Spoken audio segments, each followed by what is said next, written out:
Let's put it on the wrong side. Sorry. I stuck it in there.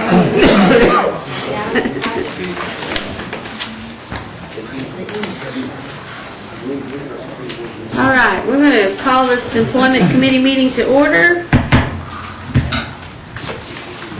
And for the invocation, I would like to ask Mr. Martin, would you do the invocation for us this morning? Our Heavenly Father, we come to you in prayer this morning. We thank you for your love and mercy and grace that you've extended to us. Lord, you let us wake up to another day that you've made, and you sent much needed rain our way. We thank you for that, and I pray as we meet together as a group of people to work for our Cherokee people, God, you to help us and that your will be done in that way. And we'll praise you and thank you in Christ's name. Amen. Amen. Thank you. All right. Roll call. Roger Connor. Honey. Bill England. Here. Bill John Baker. Here. Jack Baker. Here. Jack Crittenden. Here. Meredith Bailey. Don Garvin. Honey. Taylor King. Here. Donnie Keener. Honey. Jackie Bob Martin. Honey. Kara Callan Watts. Phyllis Sharging. Honey. No.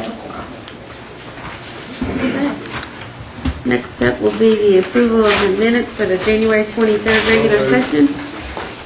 Second. We have a motion and a second to approve. All those in favor say aye. Aye. All those opposed, same sign.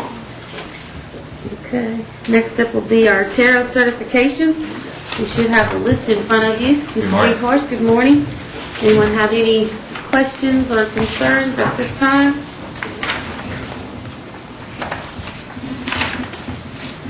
Move for approval. Second. Okay, we have a motion to approve your list as presented and a second. All those in favor say aye. Aye. All those opposed, same sign. Okay, one abstention. Thank you. The list stands approved. Thank you, Madam Chair. I'd also like to take a moment to, I have a CNE intern who's going to be helping us back in Tarot, and I'd like to introduce him to you all. Okay, please. Mr. Darren Buzzard. He'll be with us for a while, and he has a great attitude, so I'm looking forward to some exciting things happening in the next few months. Great, welcome. Thank you very much. Thank you. Yes, Mr. Baker? Did you have? Oh, coffee. I'm sorry. Coffee on that. Oh. Okay, next we'll move right on into reports, and first up will be Ms. Kelly, Career Services and Employment.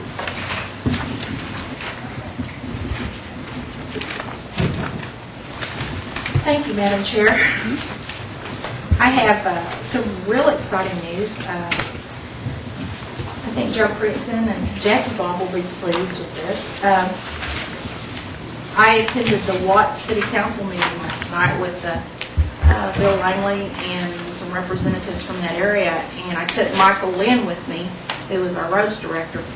There's been a group that's been meeting with this advanced environmental technology group out of Springdale, and Dr. Morton chairs our county economic development, and he and Floyd Cole have been real active in working on this as well.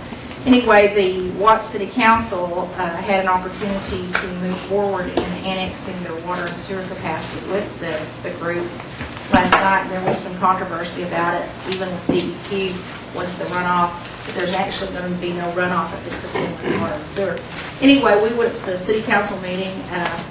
They had buckets in the floor because it was leaking in their roof, and the guy was up there doing his presentation, and each time he would move, there would be a leak, hit him on the arm, then he moved to another side, then hit him on the shoulder, and he said, just think, if we bring this much money into your community, we might be able to get this roof fixed. And so the lady that was on the council said amen to that. So after the presentation, and we basically told them our support as well as the county's, it was unanimous, and they're going to start moving to meet with the city council to get that happening. The hourly pay for these jobs starting out the first year would be 45 jobs. They would be somewhere in the neighborhood of $12 up to $17 an hour. And within 3 years, there would be close to 250 jobs in the area. and they did a phase 1, phase 2, phase 3 operation presentation for them. And basically they're going to invite the city council up, and we're going to take them up there and let them tour the facility so that they can more or less be public relations for the company that's relocating. And hopefully within a year that company will be up and running in the northern Adair County area. We will be pulling people from that area as well as the southern Delaware County area because of where it's actually going to be. But it's a good facility. Brad Carson is working with them right now to do some recycling of the hardwood that's in the landfill. And at some point in time, we hope to get some sort of a plastics recycling going out there so that they can recycle some of the plastics because they are looking at that. And there is a railroad spur that's there in Watts that they will actually hook up to, so they will be transporting with rail. So I'm real excited about that. The other thing is the Job Corps has had some students that went down to Shreveport down to work with us through Habitat for Humanity. Jerry Cabanis, who was our electrician teacher, Jerry took some more students down. They requested that he go back. They are down there till next Thursday. And Colin Powell is kind of leading the pack at the Habitat for Humanity through the Job Corps, since he's kind of on our advisory group. And Laura Bush is supposed to be down there next Thursday to dedicate the houses that the students have built. There's like, I think, 11 or 12 Job Corps centers that send students down to help build these 11 houses. So we're kind of excited about that, and I'm hoping that maybe Jerry can be at your committee meeting next month and kind of tell you all what went on down there. Job Corps graduation is this Friday at 2:00 p.m. and Judge Sheldon Sperling will be the speaker. Our community relations luncheon is at 12:00 noon.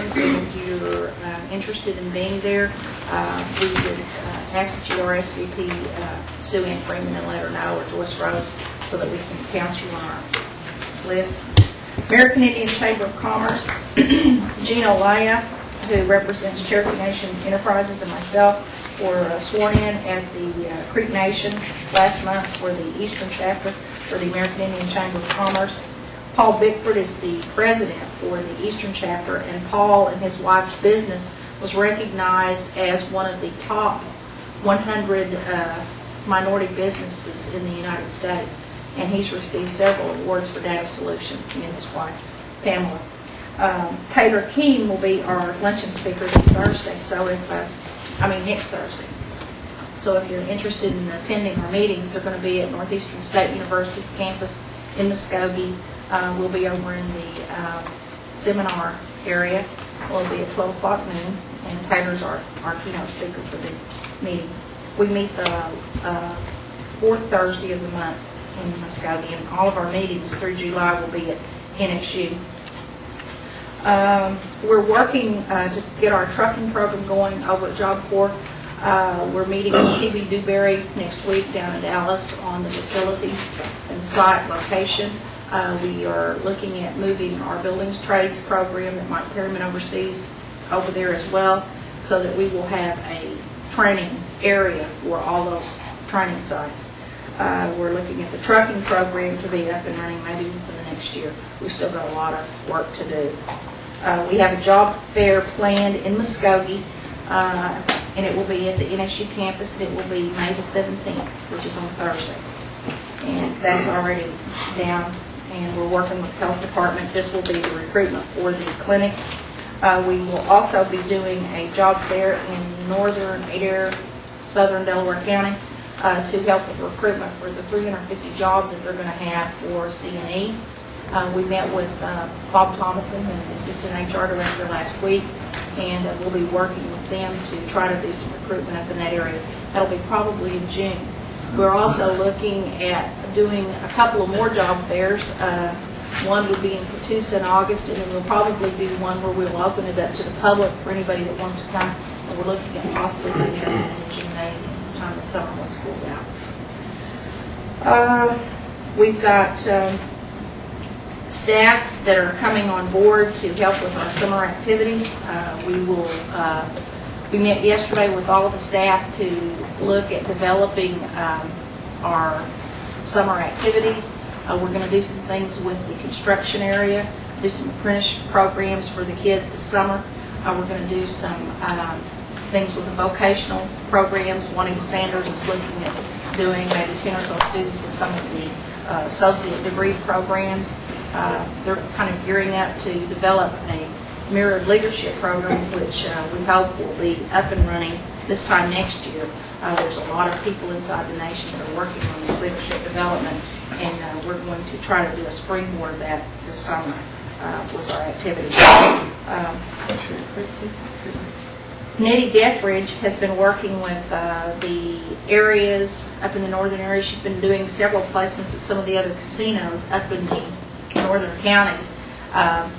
When we met with Bob Thomason, we said that it was taking longer to get people through our system.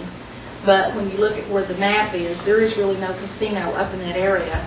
And so the people that she's working with are around the Veneta, Delaware, Ottawa County area. The only place that we can place them would be at those casinos up there in the minor area.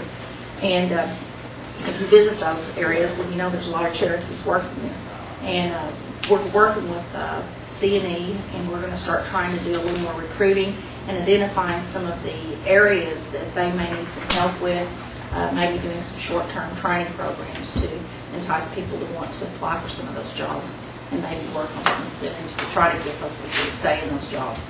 Food service is one of the areas that Bob told us that they're really going to be needing recruitment for.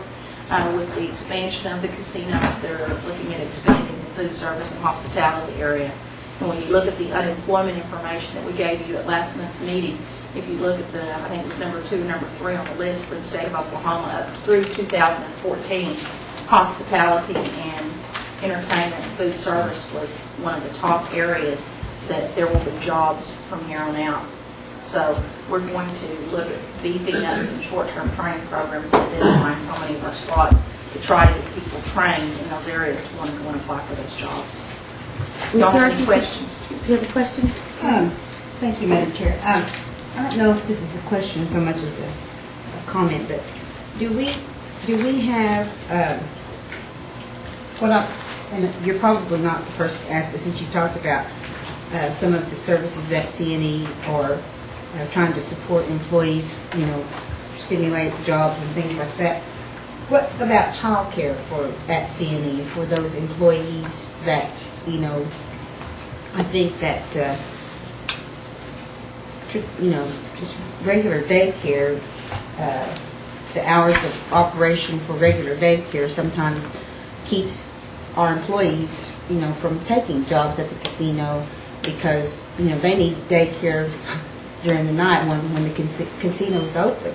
I think that would be also a prime opportunity to work with young people with the language, teaching Cherokee and having those young people be around Cherokee caregivers that could, to instill some of the culture and some of the language into those young people. I think that's just an opportunity that we haven't capitalized on, having a daycare of some sort for those employees, because I know that there are lots of people that say, I need this job or I want this job, but I can't work those hours because I have kids, and they're just working for the babysitter.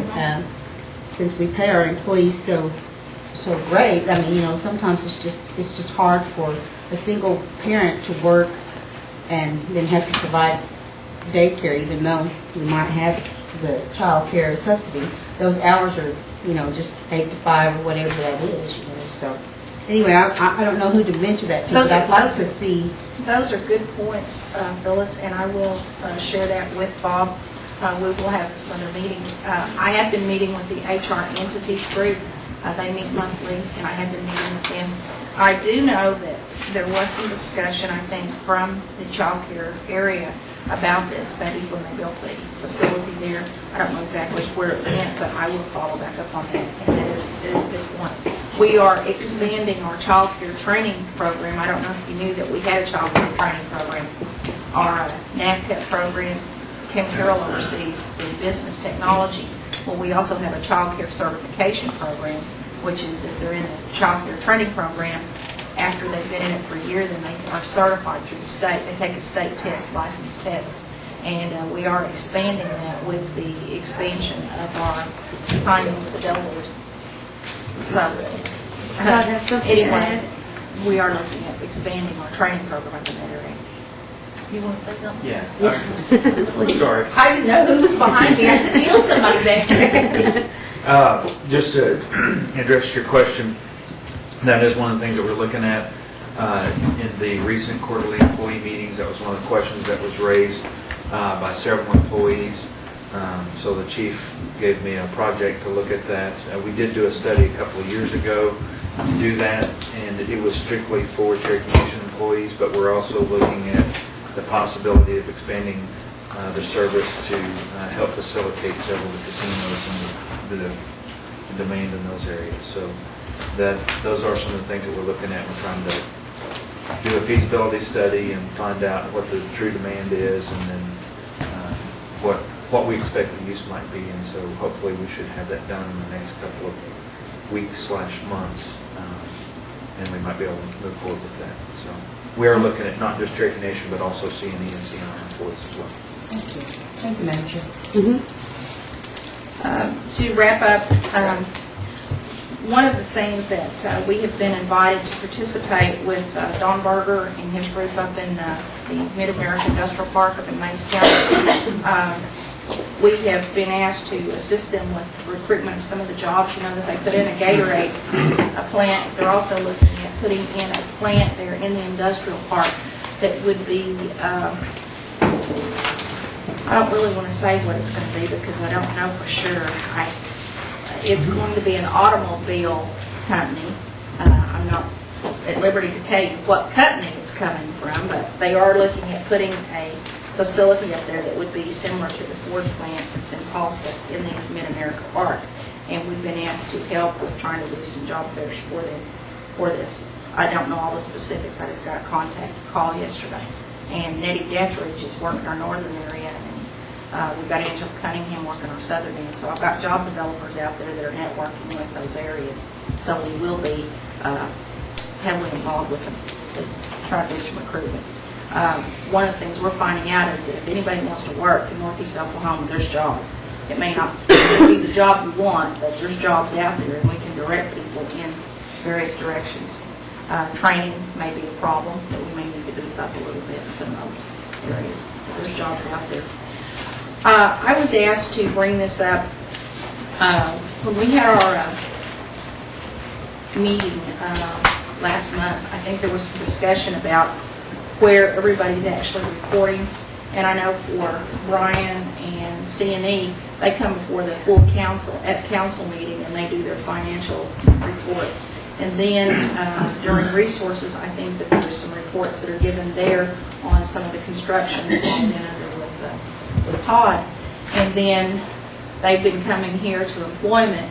And I'm not really sure if we need to decide what needs to be reported here. Because originally what started out to be the Taro report and it tied in with the construction with C&E when they were building the facilities, the motel, and whether or not Taro was actually involved and whether or not they were recruiting.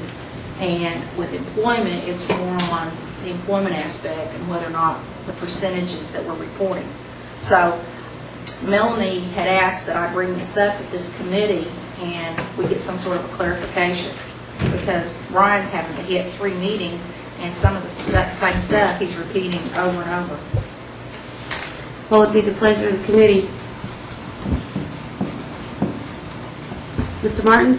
Thank you, Madam Chair. I think I spoke on this before about this situation. I don't remember when or which meeting, but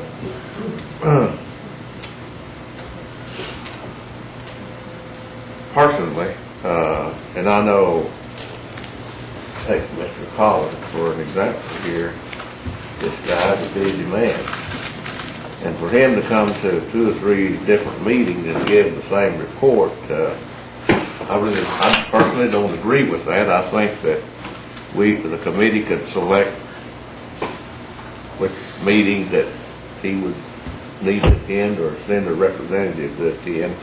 That would be my feelings toward that. And there may be others that basically do the same thing, you know, that come to more than one meeting to give a report. Because of their busy schedules and whatever, I would be supportive of just electing one committee meeting that they would attend.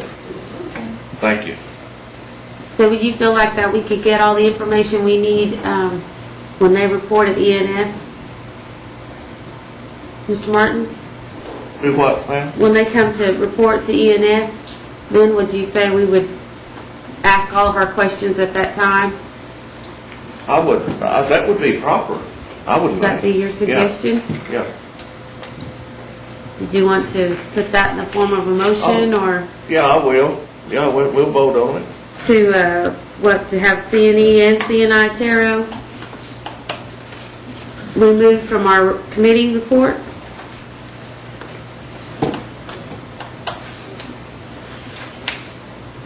Madam Chair, Yes, Ms. Watts?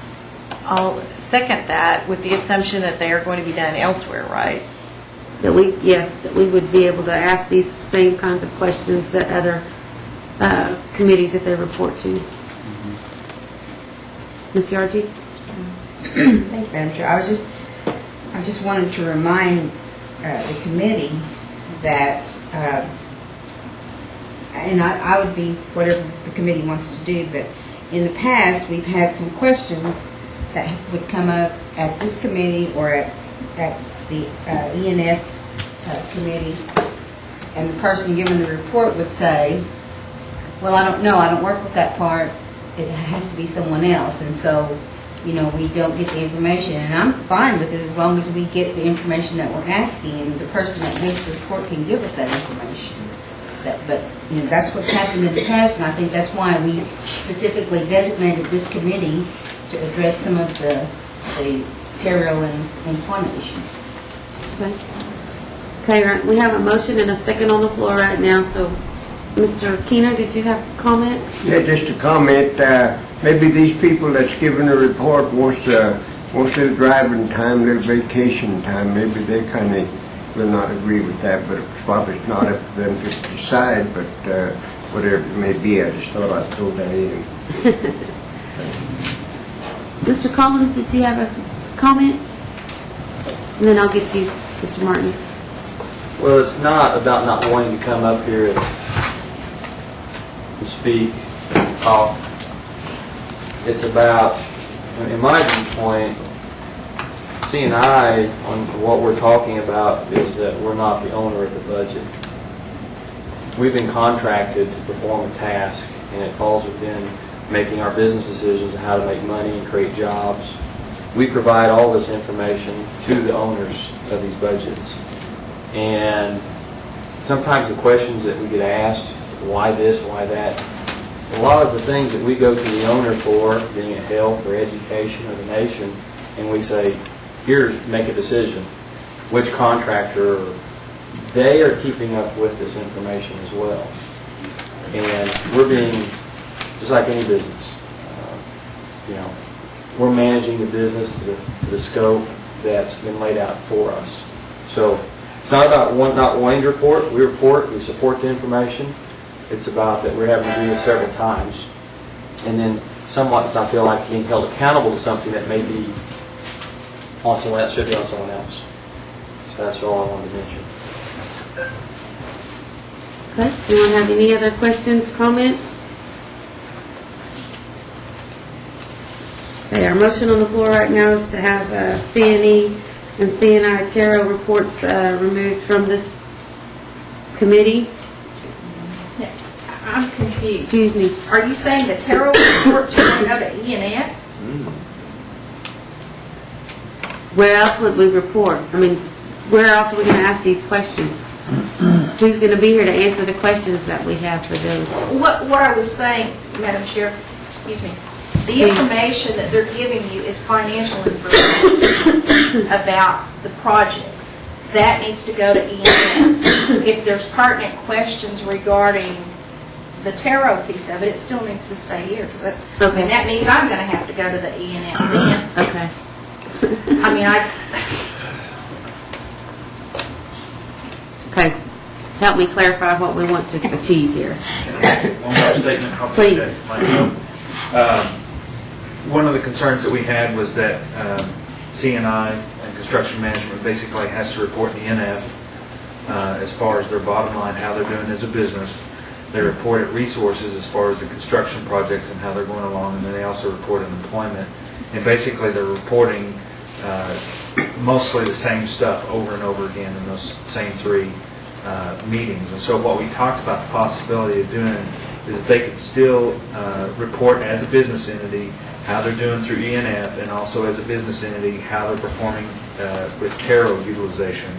But then during the resources committee meetings, then the owners, us, education, Sequoia High School, and the health clinics can report on the status of the building contracts and where we are as far as the development along those construction projects. So, and this is just my opinion, I think if they continue to report to ENF and then here at employment, and then the owners of those projects from inside the tribe could report back in resources as far as the construction progress.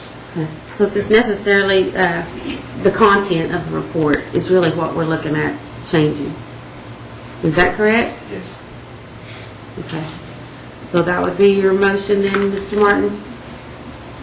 Yes, but Go ahead. I had my hand up a while Yes. ago, and before Mr. Collins came up, and I was going to ask if we could allow him to voice his opinion and whatever, and also Sean Slayton, I would like, if you would, allow him to make a comment. I think there's times when Mr. Slayton comes in more than one time to give reports. Am I correct in that? Yes, sir, on occasion. I live in Tahlequah personally, so it's not an inconvenience to me. I just want to make sure that we're delivering the information that you want. I kind of inherited this particular report, and it does speak mainly to the status of the projects in terms of the vendors that are Taro and dollars that are being spent with them. And I don't know, I haven't heard that that's not what you want, but if there's something else, then we need to get on top of that and include that. I think we really rely on Ed and his group to make sure that what we're doing in terms of bidding and following the process that we've agreed to in the contract is, along the lines of what the nation expects. And I think from what I've seen on the new projects that we've done this time, we've done a lot better job in getting them included on the front end and things like that. So I think that part's going better. Now, if there's other information that you want regarding Taro, that's not getting to these reports. This is mainly just about the construction project. So. Okay. So that's basically what we want to do then, is just keep the content narrowed down to as it pertains to Taro vendors and those projects. Madam Okay. Sheriff, if I could, I remember back when you all first got on the council, when they were building the facility in Catoosa. When it first started, Taro was not actually involved, and they got involved right after it had already evolved. Mm-hmm. And you all were not wanting to, you didn't want this to happen again, so that was one of the reasons why I think C&E was asked to come and report to show that they were coordinating, and that is going on, and I don't have any problems with that. I just wanted to make sure that we weren't duplicating, because I was told that executive finance, they're giving the same report. They go to resources and then they're coming here, and if Sean is just dealing with the vendors and that piece of it, I don't have a problem. I just Okay. wanted to make sure that you all weren't getting the same thing 3 times, and that's what I was told. Then basically, we don't need to take action. We just need to make sure we just keep the reporting to what we were actually after. And anything else we'll address in those other committees. Okay. All minds clear. Thank you. We don't need to take any action. Okay. Next up, We have a motion. we have a motion and a second, so we need to, yes. Before we vote, could you please clarify the motion again? The motion was to what I interpreted was to remove these reports from this committee. However, that's not exactly what's being asked. I'd like to withdraw my second. Okay. Mr. Martins, would you like to withdraw this motion that I Yeah, I will. made up for you? I think in the discussion, Madam Chair, if you allow me, that Sure. I think we've kind of clarified the points and concern about this. I believe so. I feel Yes. like that. Okay, thank you. The motion and second has been withdrawn. Next, we will move on to Commerce with Ms. Knight. Good morning. Thank you. Morning. On the IDA and seat accounts, we had our site visit and our kickoff party, and those were a big success. I also had given you guys last month some information on a bill that the state was proposing, some legislation to match deposits to 529 accounts with low-income families. And I just wanted to update you that apparently this got moved directly to the Rules Committee, which spells doom for it. So if you guys are in contact with any of the legislatures, what we've asked, what the Cherokee Nation has asked, is that they move it to the Education Committee. And that's what all the supporters of it are doing, so it can actually have some life. So in any contact that you have with state legislators, if you'll mention this bill and ask for it to be moved to education, that would hopefully get it off my center. Also, we've been asked by First Nations Development Institute, and we're working with them to try to help organize a statewide Native American IDA coalition in the next year. So we're going to be working with them on that. And we're also going to take one of our IDA graduates to a regional Native IDA learning conference in Denver next month. I know we don't toot our horn as much as we should, but actually the Cherokee Nation's IDA program is a national model Indian program, and we're very active in trying to develop and further the field of IDAs. We're also working to try to develop a workplace financial education program that we can try to implement here at the Cherokee Nation. It's part of a Healthy Workforce Planning Committee, and there's actually lots of data these days that support that financial education in the workforce increases productivity and increases worker satisfaction. So we're trying to put something together on that. We still have 106 families in the self-sufficiency counseling process. We did kick off a publicity campaign trying to help to increase applicants into that process. We're also going to start working with the Housing Authority on their Title VI delinquent clients. We're going to start getting notification when they're 15 days delinquent, so we can start, self-sufficiency counselors can start working with them and hopefully reduce the foreclosure and the delinquency rates for the Housing Authority. And then we're also working with them to try to start targeting some of the repeat delinquency people in the mutual health homes too, trying to help increase their we do have all the self-sufficiency counselors are filled. We have someone in all the area offices. We did lose our mortgage analyzer person, and so we're looking for another one of those. He moved to another position at the Housing Authority. We have 7 pending business loans in various stages. Two IRPs will be going to the loan committee this month. If one of them looks likely to be funded, one of them doesn't, but the one that's likely to be funded is $250,000. And if it's approved, then we're down to $150,000 left in our IRP program available for lending, and that's why you see the resolution on this agenda today to try to increase that capacity of that program. We do have 2 micro enterprises that are going forward this month, totaling $35,000, and we have about 3 micro enterprises that should be ready in March for $55,000. So we're starting to get a little bit of momentum in the micro enterprise program, although we still we're submitting a revised work plan to HUD to try to increase that program by at least 18 months to try to get that money loaned out. We have about $600,000 left to loan from that grant. So on the holiday. Anna, hold on. Yeah. Ms. Yard, did you have a question? After her report. Okay. Continue. I just zip right along. After following Diane, someone has to make up for all the time. On the traditional games, we're getting ready to develop our schedule, so we hopefully will be giving that to you in the next month. We've redesigned the visitor guide cover with the stickball game on the front instead of a powwow Indian, so those should be coming out in the next in the next month or two. Also, Lou's been working on the California games, and they're going to be in Bakersfield in March 25th and San Diego. Bakersfield on March 24th, San Diego on March 25th. Also, this theme has been selected for this year's holiday, and it's Common Values, Common Ground, commemorating Oklahoma history. 100 years for statehood and 169 years for the Cherokee Nation. So trying to distinguish that we've been here almost twice as long as the state has. So now, do you have any questions on my section? And then I'll turn it over to Alice for Tara. Cherokee? Oh, Madam Chair, I was just going to suggest that since Anna was there, that she addressed the resolution, we just go ahead and act on it so she can be finished. Okay. Did the committee have any problems with going ahead and looking at number 2 under old business resolution since she's here? Move for its approval. Have a motion to approve? Have a second? Did you want to add anything to that? No. Okay. Anyone have any questions, comments? All those in favor say aye. Aye. All those opposed, same sign. Okay. Ms. Watts, did you have a question or comment? Yes, on the self-sufficiency, thank you.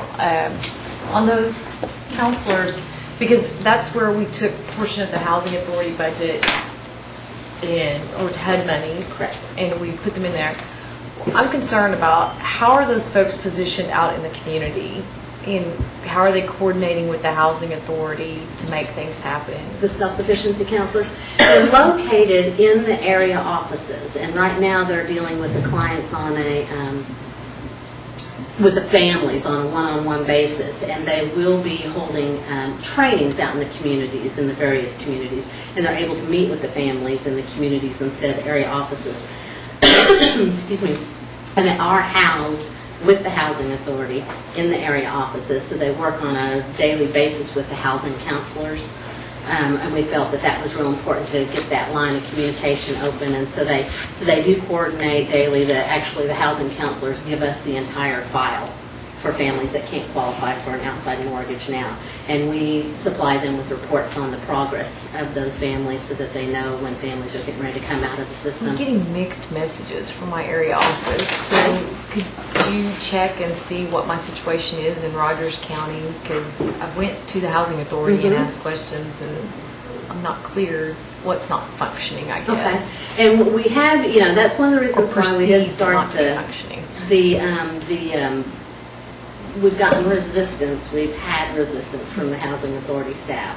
And that's one of the reasons why we've started the publicity campaign. And things actually have been smoothing out, and we just recently hired someone for the Claremore area office. And so hopefully when that person gets situated, I think she starts next week, that'll resolve some of that, because we've been sending our Tahlequah counselor up there. Will she work with me then, maybe to have a community meeting around that?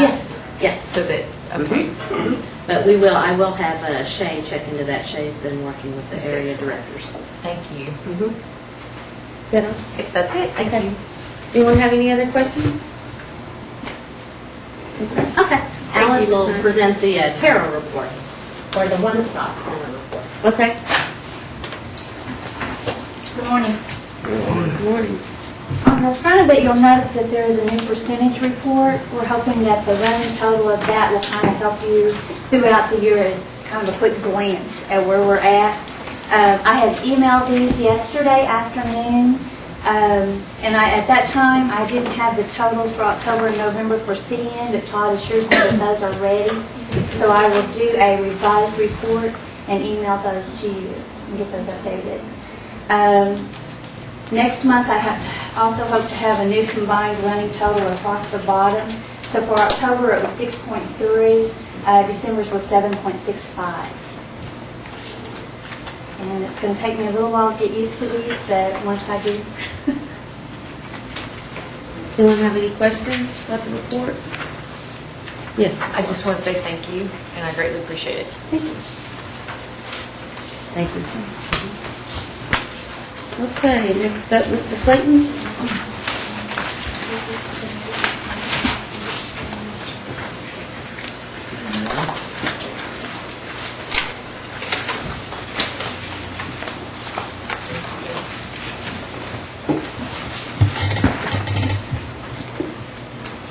So until I hear otherwise, we'll just keep presenting the information on the project. And we will try to keep our questions. Well, if you need other information, that's fine. I just inherited this. Taylor, we tried to incorporate some of your request into this. I don't know that we really hit it. So take a look at that. If it's not what you're wanting, let me know and we'll make another stab at it. A lot of the information that you see is in the preliminary stage. We're just getting the projects off the ground other than the parking garage.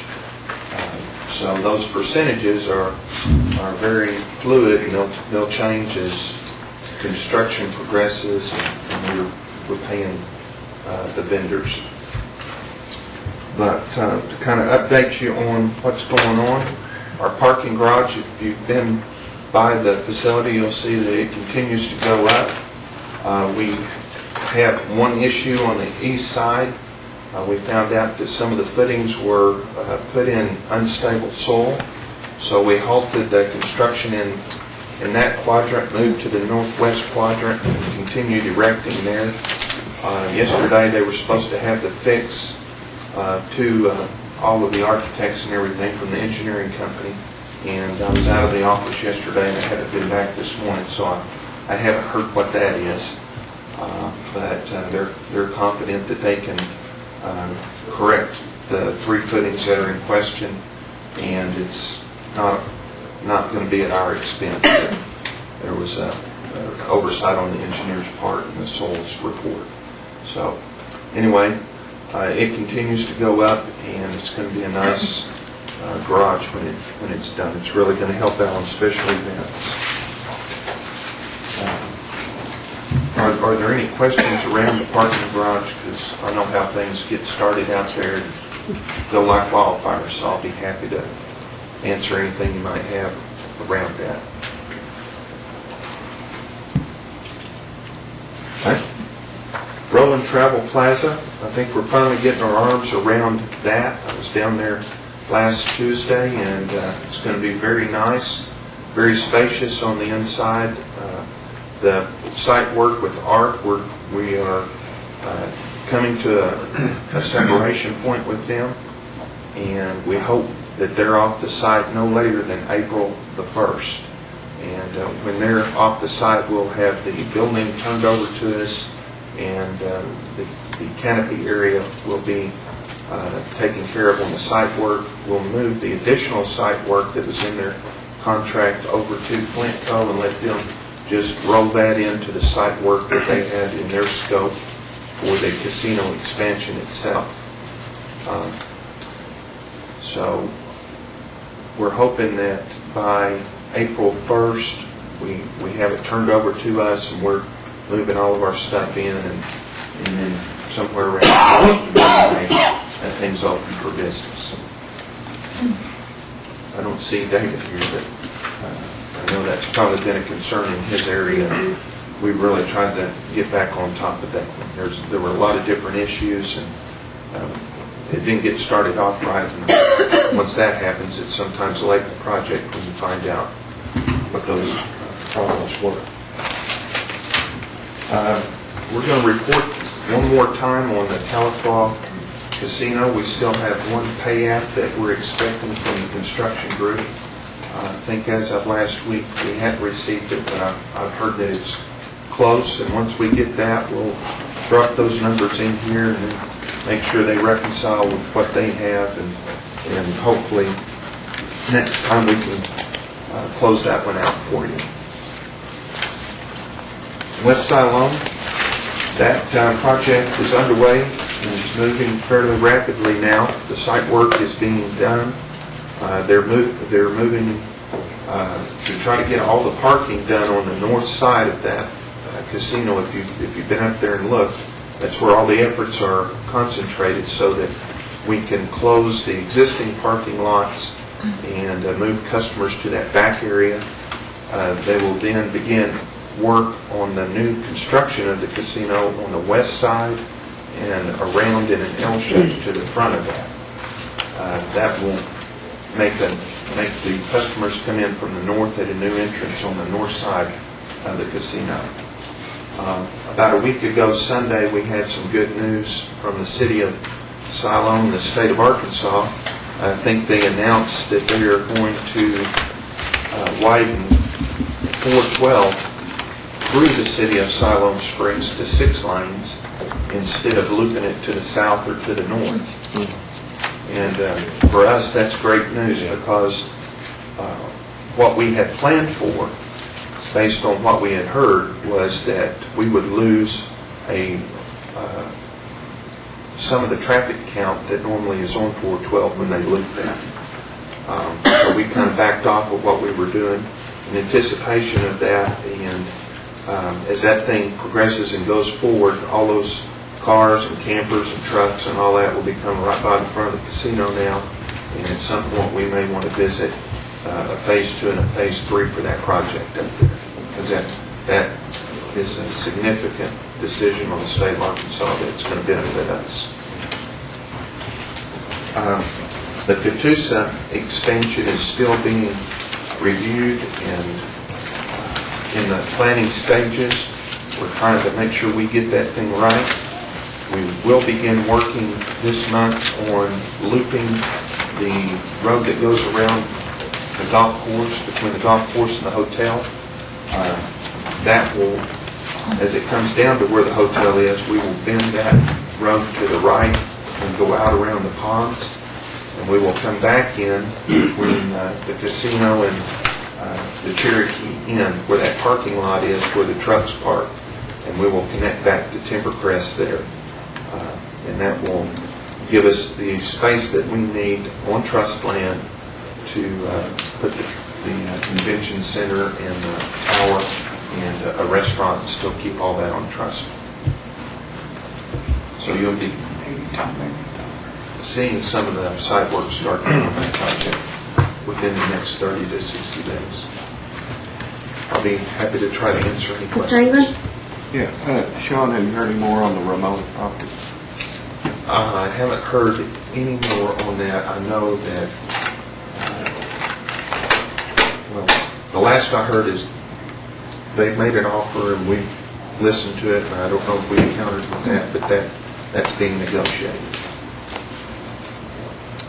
And I have one more follow-up question. Okay. I'm getting a lot of complaints about the wild potato buffet out there. Who's going downhill or what? Well, I can tell you they switched chicken fried steaks on us and they're switching back. A lot of customers, you know, are saying, it doesn't seem like the old wild potato. I'll pass that on today. I do know that they made a switch on the chicken fried steak, and you just don't mess with chicken fried steak in Oklahoma. They had it right, and they were trying to save a little money on portion size and probably cut of the meat itself.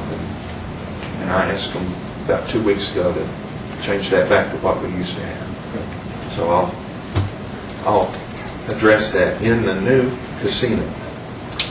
It'll be the buffet of all buffets. It's really nice what's been designed, and we've heard that the creeks also are over the top of what they've got planned. And these will be interactive kind of workstations where you see the chef cooking out in the area. One be Mexican, one be Italian, you know, that kind of thing. So we're going to be able to cook it now. We just got to cook the right stuff. Diane, did you have something to add? I just wanted to address what I was talking to you about with Mr. Thomason, Bob, who is their assistant HR person. When we met with him last week, he did tell us that one of the areas that they were having trouble with was in the food service area.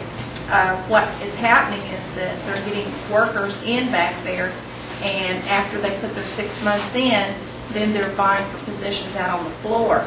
And we visited with one of the assistant managers there at the Wild Potato that evening, and he told us that every weekend he comes to work, he said, I've got new people back there I've got to deal with. It's just like a revolving door. And Bob said we've got to figure out some way of retaining some of those good workers in the food service area and come up with some sort of an incentive for them to want to stay there as opposed to going out here. A good example is up here at Tahlequah. The girl that was working the cashier out there yesterday, She was the girl that was behind the counter in food service. And when you go to all the other casinos, the people that started out in food service, they're now working out on the floor. So you're losing some of your good people, and Bob said that we've got to come up with something to entice those people who want to stay there. So that could be some of the problem, and they're trying to address that. Ms. Watts, did you have a question? Yes. So when we get this really cool new buffet, can we hire like Cherokee chefs instead of Las Vegas chefs and stuff? Because I know Bacon, for example, has a program and all that. I'll pass that along. We try to hire every Cherokee that we can. Because I haven't necessarily, I mean, there have been some good meals, but I know they were costly to have the chef perform at his level. I'd rather have things that sell to Oklahomans who are going to be buying it in our deal. Right. We have a great chef in Chef Dale, and he's working hard to help train Cherokee people with the Culinary Academy, and all eyes are focused on that, and they're really making an effort to do that. They've worked with Job Corps to try to bring people over, and if there's a resource at Bacon, then we need to check into that too. But to answer your question, we'll hire, I shouldn't say every Cherokee chef that we can find, but we'll hire as many as we can. Any other questions for Mr. Slayton? Okay, thank you. You're welcome. All right, Mr. Collins, you're up next.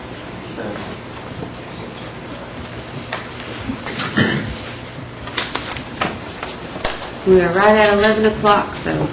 Okay. Not a lot been changed from the last report.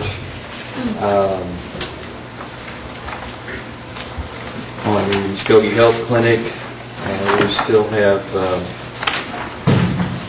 2% of the dollars currently been contracted or spent in taro, utilizing 3 taro vendors. We do have one sub-tier taro vendor, and there's currently 39 Native Americans that are either working on the site or at the site. On the Nowata Clinic,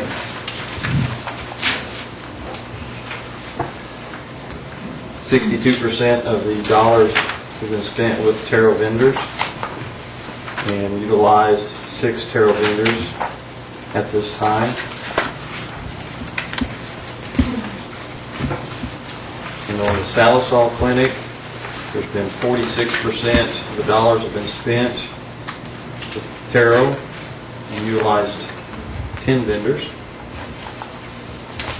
And then on the gym is complete. 32% was spent with taro vendors, utilizing 5.